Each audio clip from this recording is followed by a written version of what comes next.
ค่ะกราบสวัสดีเอฟซีทางช่องของสงกรานต์นะคะมื้อนี้จะมีแนวทางล่างอย่างเดียวมาฝากค่ะพี่น้องมาเลี้ยวมาเลี้ยวค่ะมาเลี้ยวมาเลี้ยวเลขล่างอย่างเดียว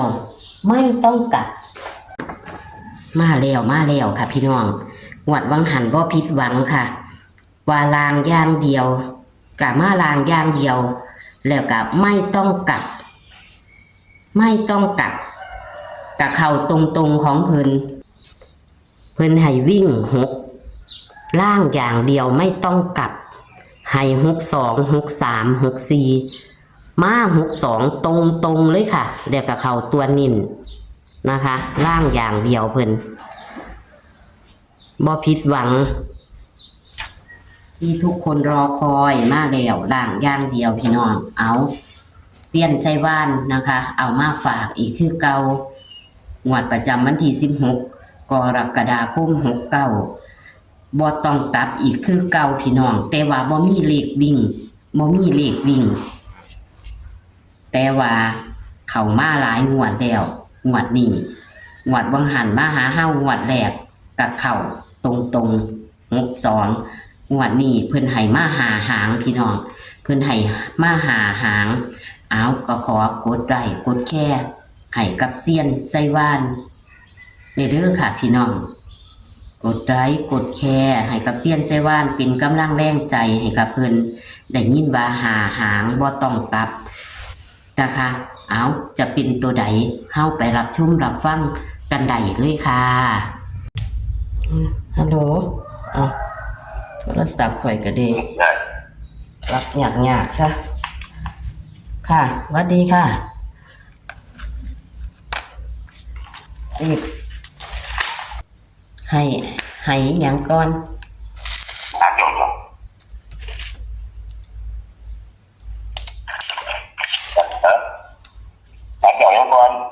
ฮะเอาหยังให้ก่อนก็เอาตัวเดี๋ยวจะเซียนได้เอาไล่ตารางได้เด็กครับอีกลางอย่างเดียวนั่นบ่ค่ะ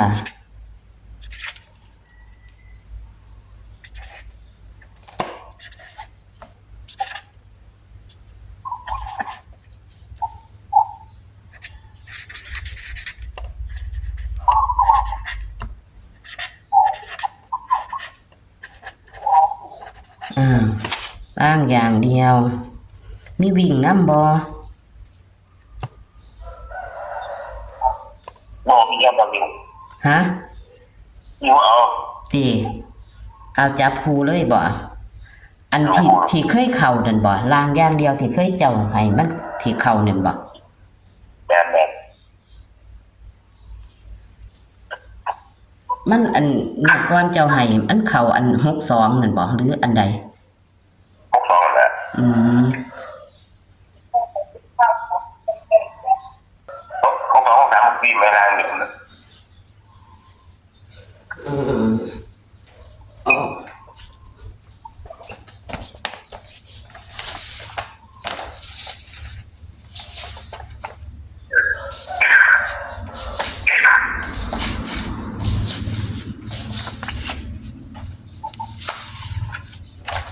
อ๋อมันเข้าอัน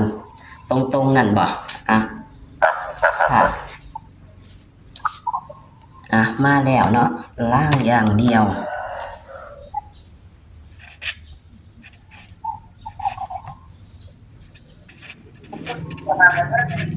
ไม่ต้องกลับเมนบอเนี่ยครับผมแล้วเมื่อวันนี้มันติดวันนี้หาคุยกันได้ว่าไม่หาคุยวันนี้วันนี้หาครูบ่เป็นยังเดี๋ยวแต่สีมาเนาะว่าแต่มันเข่าเนาะไม่เอาขาดที่ต่อเข่ามาจากงวดแล้วก็ตัวได้นับลงเลยติงวดนี้ก็อย่าให้ผิดหวังเนาะค่ะเริ่มเลย52 52 72 หา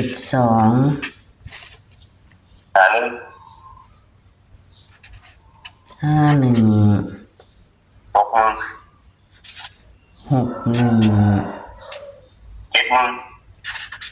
เจ็ดหนึ่ง 71 อย่างนั้น ล่างอย่างเดียวไม่ต้องกลับแม่นบ่นี่ ครับ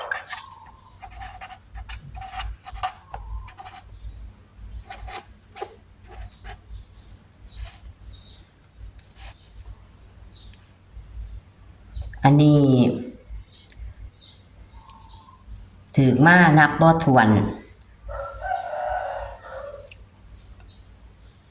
บางหันก็บ่ได้กลับยากเนาะบางหันก็ดี ครับ ค่ะ สุดยอด เมื่อไรตัวเพราะว่ามันสองคำนึงใหญ่มันมาเลยนะสองตัว ค่ะ แต่ก็นึงมากสองที่ได้สองระบบ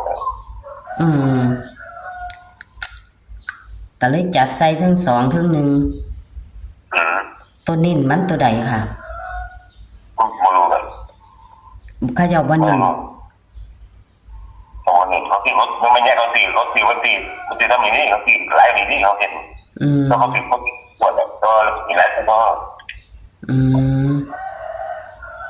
เขาตีไลฟ์อยู่ตัวไลฟ์ครูแต่เขาเป็นก็ไม่ไลฟ์ ค่ะ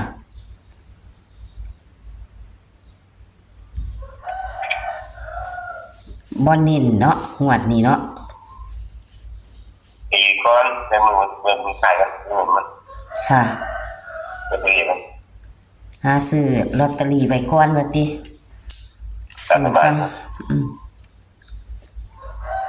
ระมา ฟั ณ งวันนึงไม่ก็จะได้สองเนาะ แต่มันก็บ่หลายหางดอก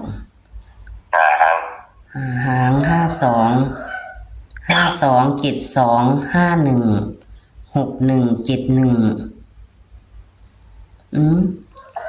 เอา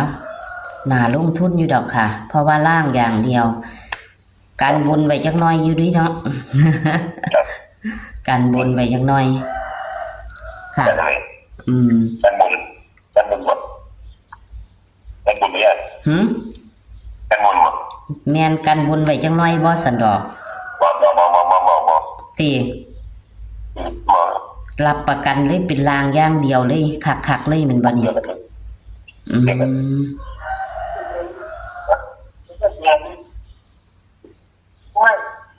ค่ะ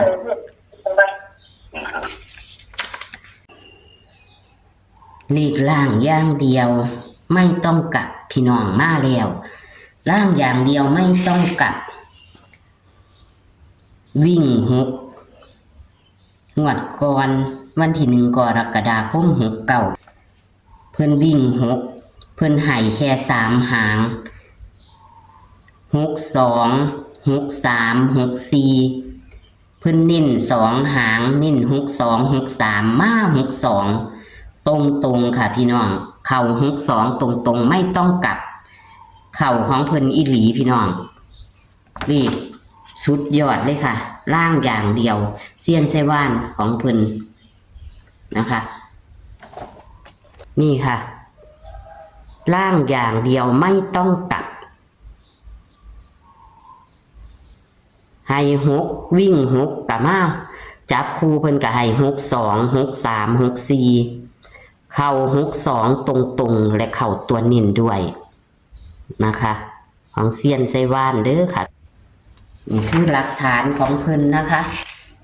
งวดบางหันมี3หางนะคะซื้อง่ายคัก3หางงวดนี้เพิ่นให้มา5หางค่ะพี่น้องเพิ่นให้มา5หาง16กรกฎาคม69เซียนไซว่านให้มาล่างอย่างเดียวมี5หางค่ะพี่น้องและเพิ่นก็บ่ได้ทันนิ่นเด้อค่ะพี่น้องเพิ่นอาจจะมีกอก2อีกก็ได้เพิ่นให้มา52725161 5หางค่ะพี่น้องก็ถือว่าบ่หลายดอกเนาะค่ะเนาะ